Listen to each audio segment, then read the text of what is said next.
Hello, my name is Crystal and I'm your Hope Catalyst. Today I'm going to be sharing with you how loss is usually being communicated in the African setting, at least the much that I know and what I've experienced. I'm hoping that at the end of this video, if you probably know an African that loses someone or someone dies, you know how to communicate it.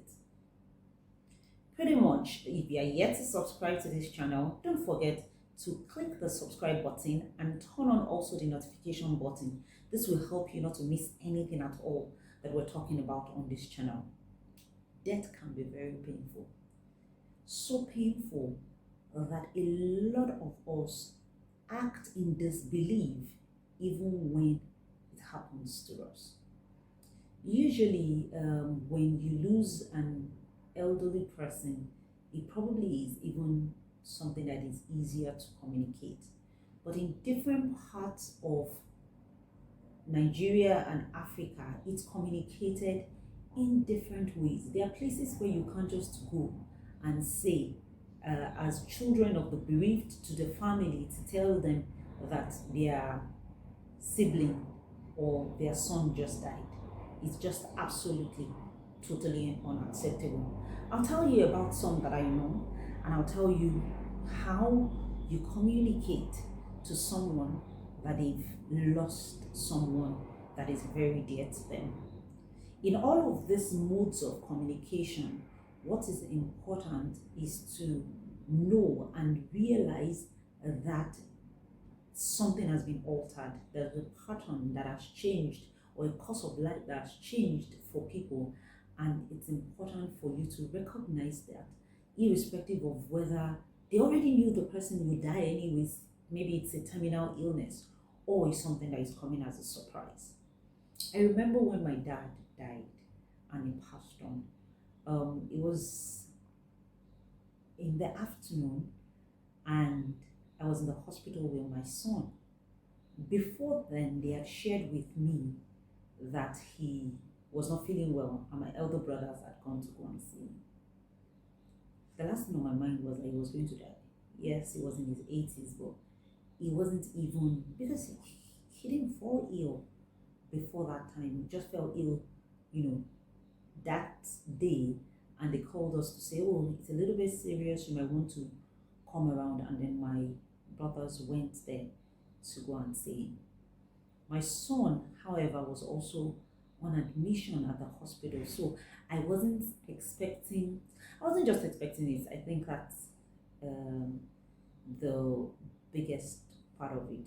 So I spoke to my brothers earlier and they mentioned to me that he was doing better, and that was it. Then maybe like 5 minutes later, I got a call, and the call, they mentioned to me that he had passed. First, I was numb. Second, I was shocked. And I didn't just want to do anything else again. And eventually, I had to, check my son's health. He was getting better, so we got discharged from the hospital and we went back home. But in all of this, I think it was remaining who was going to communicate it to his wives, because my brothers had told me, but they had not informed my mom about it. And so I think usually in Yoruba land, what happens basically is they look for people that are older, much older than everyone else, maybe like the eldest, to go on ahead and communicate it to the family.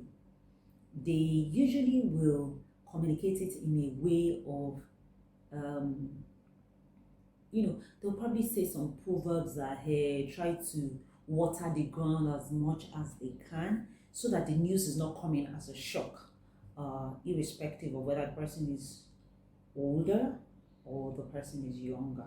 The same experience also when my eldest sister died. Literally, we were not allowed to communicate it, looking for those that were older to do the communication. Secondly, I think what usually happens also is when the communication is going to be made either to the children, to the wife, to the siblings, whoever it is, you ensure that they are in a place where they can't hurt themselves. Because usually what will happen is when you lose a loved one, you're probably not going to be thinking straight. So sometimes some people tend to hurt themselves. So you want to ensure that they're in a comfortable place. There are people that can take care of them when this is being communicated. But it's a bit different in the Igbo culture. When you lose a loved one and you're going to go and communicate it to the family, what then happens is you first, even when the person has died, you first go and tell them this person is sick, to inform them, to pre-inform them that their sibling was initially sick, even though they are aware of the fact that he or she was sick before.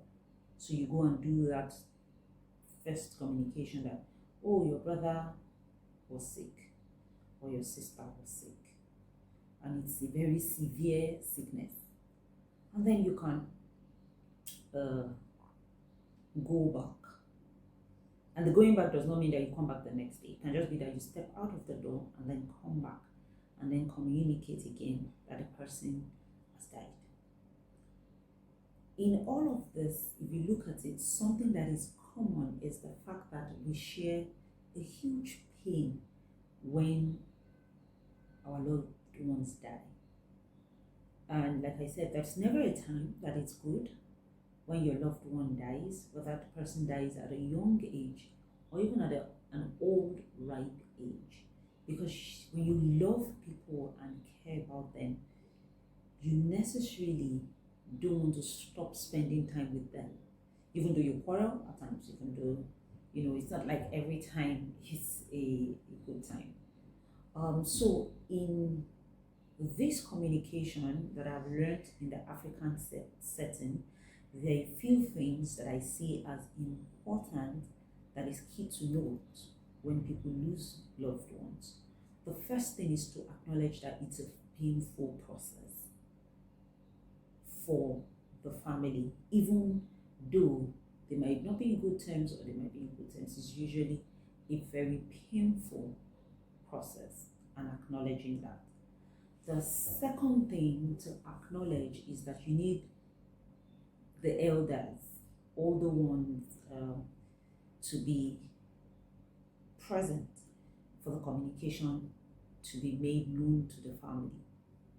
And then thirdly, I think also one key thing that is important is to note that you need loved ones around, like a support group, your friends, people that will be able to hold you up together, because it's painful, and so this is critical.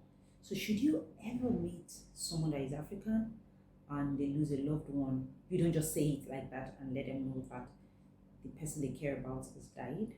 It will be good to be sensitive to know how to go through this process. I hope this has helped for you to know how to communicate should someone close to you lose someone that is dear to them, or lose someone at all, because trust me, death can be very painful.